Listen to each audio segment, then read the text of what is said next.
Días, bienvenida. Buenos días, Federico, Karina. Para empezar y que el público entienda, a nuestro público de esta hora, ¿qué es lo que se ha aprobado el día de ayer? Bueno, yo quisiera aclarar que no es verdad que haya arresto domiciliario. Lo que han aprobado el día de ayer es libertad de movimiento dentro de la provincia en la que reside la persona. En teoría se había aprobado un arresto domiciliario, pero este eso arresto no es domiciliario especial permite que el arrestado pueda desplazarse dentro de una provincia. El arresto domiciliario, Federico, plantea el hecho de que hay un conjunto de problemas, por ejemplo, porque la persona es adulto mayor, porque tiene enfermedades X, Y, Z, y por tanto cumple la pena dentro de un domicilio cerrado.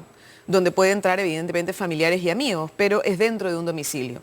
Esto en realidad tiene libertad de movimiento dentro de la provincia y puede haber libertad de movimiento en todo el país con la sola notificación a INPE. Ahí está cambiando todo porque el arresto domiciliario en realidad se refiere a condiciones carcelarias, digamos, mejorar las condiciones carcelarias y por eso en el domicilio, ¿no es cierto? Eso es arresto domiciliario. Entonces, en buena cuenta, si me permite, sería como una especie en realidad de prohibición de salida del país, porque con ese grillete tendría movimiento en el distrito, en la provincia, incluso en el país, sin necesidad de permiso, sino con una simple notificación, pero como llevas el grillete no podrías salir del país. En realidad, la verdad, este es un mecanismo de libertad.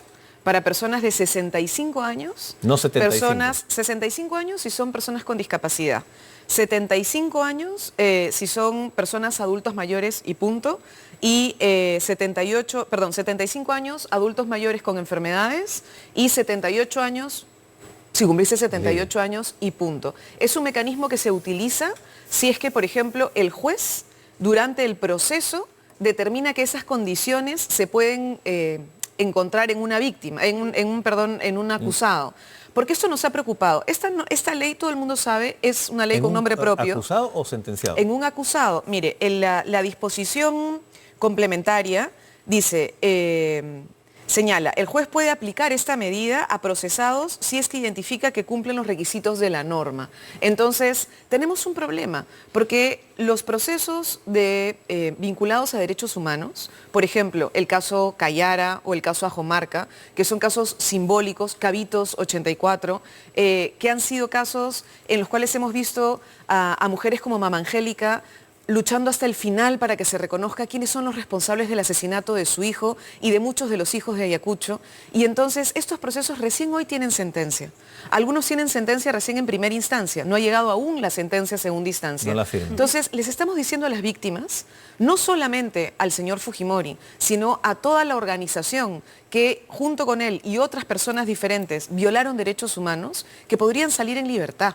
Y por tanto las víctimas que han estado luchando durante 35 años, 30 años, 25 años por conseguir justicia, están recibiendo una burla de parte del Parlamento. Es una vulneración a la víctima y un beneficio para el acusado o el procesado. Usted ha hecho la advertencia acerca de que esta norma incluso podría beneficiar a Vladimiro Montesinos. Sí, porque veamos, por ejemplo, han puesto un artículo para poner las limitaciones, es decir, ¿a quién no le aplica esto? Entonces han puesto feminicidio, sicariato, crimen organizado y han puesto narcotráfico agravado, es decir, tráfico ilícito de drogas en grado agravado. ¿Qué delitos no están? Delitos que no están prohibidos y por tanto sí aplica el beneficio. Corrupción, homicidio calificado, que son los delitos con los tortura, secuestro, que son los delitos que están asociados a el Grupo Colina, a Martín Rivas, a Telmo Hurtado, que están asociados a Vladimiro Montesinos, que están asociados a Hermosa Ríos, que están asociados también al señor Fujimori. Hay otro aspecto que realmente es preocupante, que es el tema de que sea una ley por una persona. Así es. ¿No? Al margen de las condiciones, la interpretación que uno pueda tener del caso de Alberto Fujimori, se está haciendo una ley para resolver el tema de Alberto Fujimori. Eso se llama una ley con nombre propio. Ahora, eso es tan flagrante que en realidad se caería por su propio peso. Ustedes van a hacer supongo, una acción de inconstitucionalidad. Nosotros primero, y hoy día yo le digo al presidente de la República que ojalá observe esta ley y que sí le exigimos que observe esta ley, porque esta ley todavía requiere que el presidente haga una autógrafa o que la observe. Pero de ahí y sí tiene que haber un conjunto de observaciones. Adicionalmente lo que hemos estado diciendo, y no es un tema con el señor Fujimori, este es un tema que aplica a muchísimas personas que pueden estar incluidas en actos de corrupción. El señor PPK, por ejemplo, el señor PPK sentenciado imaginemos, podrían tener una sentencia de 8 años con 1/3 cumplida la pena, que es prácticamente nada, no hay prisión efectiva, el señor se va a su casa. Es decir, los corruptos se van a su casa, porque normalmente son personas que tienen más de 65 años, y cuando llega a la justicia tienen más de 70 años. Entonces, esto es peor que la ley de amnistía.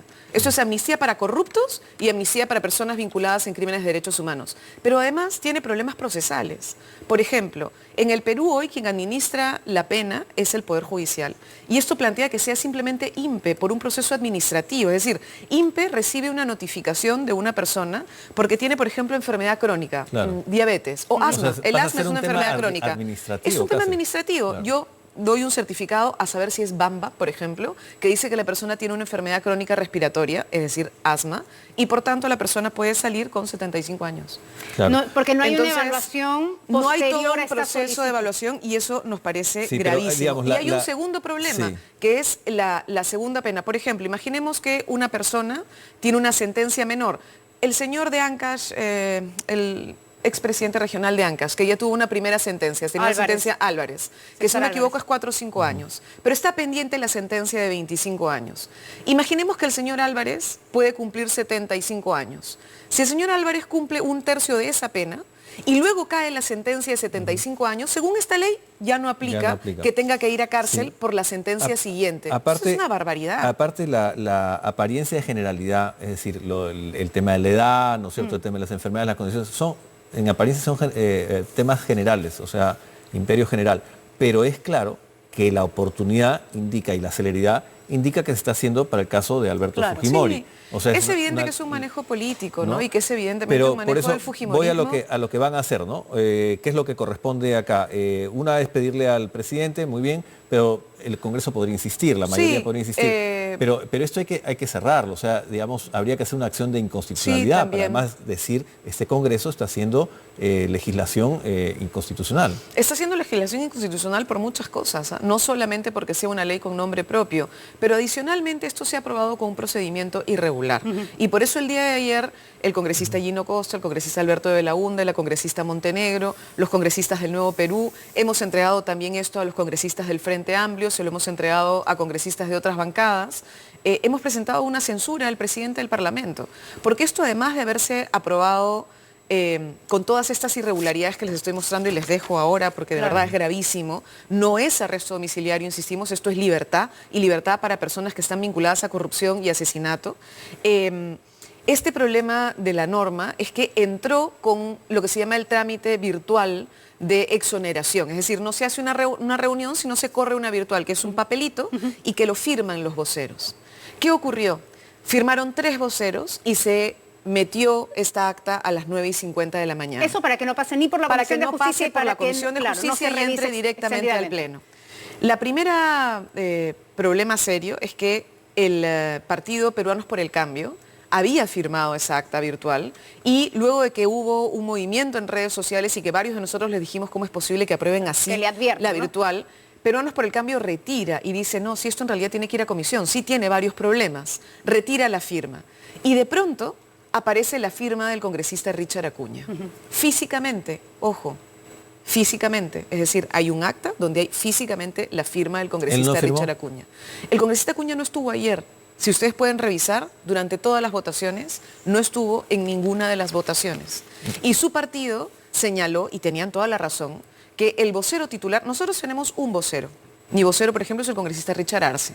Si el congresista Arce no está, algunos de los que han sido señalados como accesitarios pueden eventualmente reemplazarlo. Claro. Pero el congresista titular de Alianza para el Progreso, no, Richard no es titular. Richard Acuña es accesitario. El titular estuvo todo el tiempo. Es el congresista César Vázquez, el que hizo la acusación de Becerril. Él no firmó. Lo buscaron para firmar y no firmó. Y por tanto de pronto aparece la firma del congresista Richard Acuña. Y entonces acá hay un problema serio. Han viciado trámites para saltarse la Comisión de Justicia. Y por último, la propia congresista Vilca Toma sustentó el proyecto y luego ella presentó un texto sustitutorio.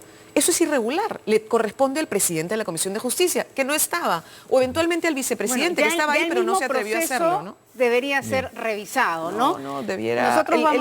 El señor Salaverry está intentando hacer cosas para limpiar la imagen del Parlamento y suya. Pero ayer el señor Salaverry se ha comportado como un matón, ha festinado trámites y no podemos permitir que se quede como presidente del Parlamento. A revisar esto, ¿no? Vamos a ver qué dicen ellos y sobre todo qué dicen las autoridades que tienen que ver el tema de la competencia de la ley. Muchas gracias por haber venido. Gracias.